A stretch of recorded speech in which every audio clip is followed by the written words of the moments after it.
Clearly বোঝা যায়।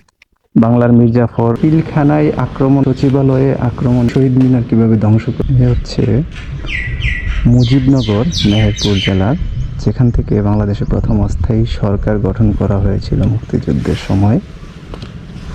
এবং এখানে মুক্তিযুদ্ধের অনেক ইতিহাস বিদ্যমান।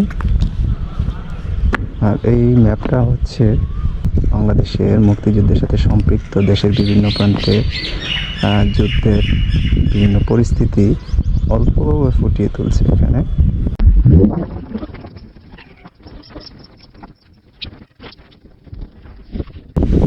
রোজা রেখে দৌড়াদৌড়ি কষ্টকর। ও মাশাআল্লাহ। আমরা এখন ওই ওয়াচ টাওয়ারটার উপর থেকে দেখবো, তাহলে হয়তোবা আর একটু সুন্দরভাবে দেখা যাবে। এইখান থেকে হচ্ছে পুরোটা বাংলাদেশের মানচিত্র ক্লিয়ারলি বোঝা যায়।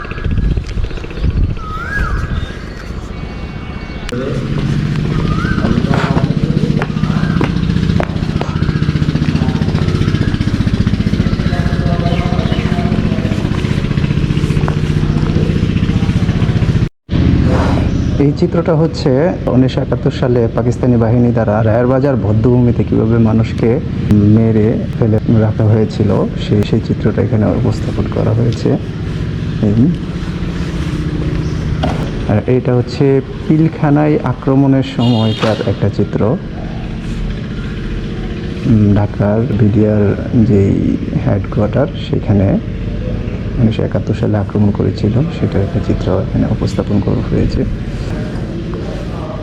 এটা হচ্ছে জগন্নাথ বিশ্ববিদ্যালয়ে যখন আক্রমণ করা হয়েছিল 1971 সালে, সেখানে বুদ্ধিজীবীদের কিভাবে হত্যা করা হয়েছিল এবং সেই চিত্রটা।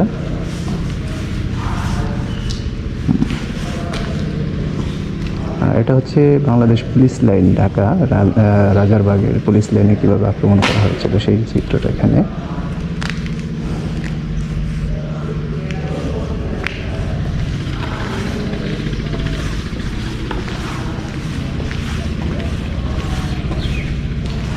হচ্ছে সচিবালয়ে আক্রমণের একটা চিত্র।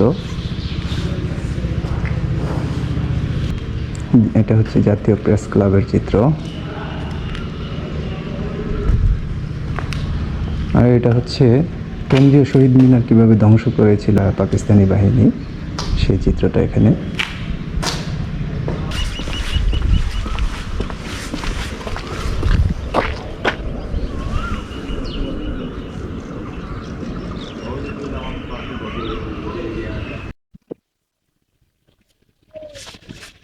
রেসকোর্স ময়দানে যখন পাকিস্তানি বাহিনী আত্মসমর্পণ করেছিল।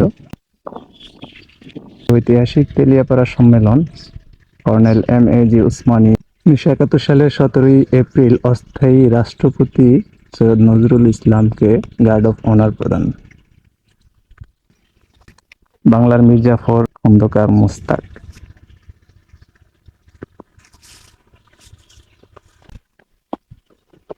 1971 সালে 7 মার্চ ঢাকার রেসকোর্স ময়দানে বঙ্গবন্ধু শেখ মুজিবুর রহমানের ঐতিহাসিক ভাষণকার সময় নিরস্ত্র মানুষদের পাকিস্তানি হানাদার বাহিনী কর্তৃক নির্মমভাবে গুলি এবং হত্যা।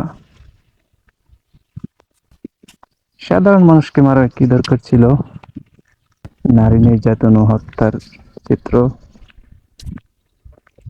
এটা হচ্ছে ঘরে কিভাবে আগুন লাগাই দিত সেই চিত্রটা দিচ্ছে এখানে। সাধারণ মানুষদের ঘর বাড়ি কিভাবে জ্বালিয়ে দেওয়া হতো পাকিস্তানি সন্ত্রাসী বাহিনী দ্বারা।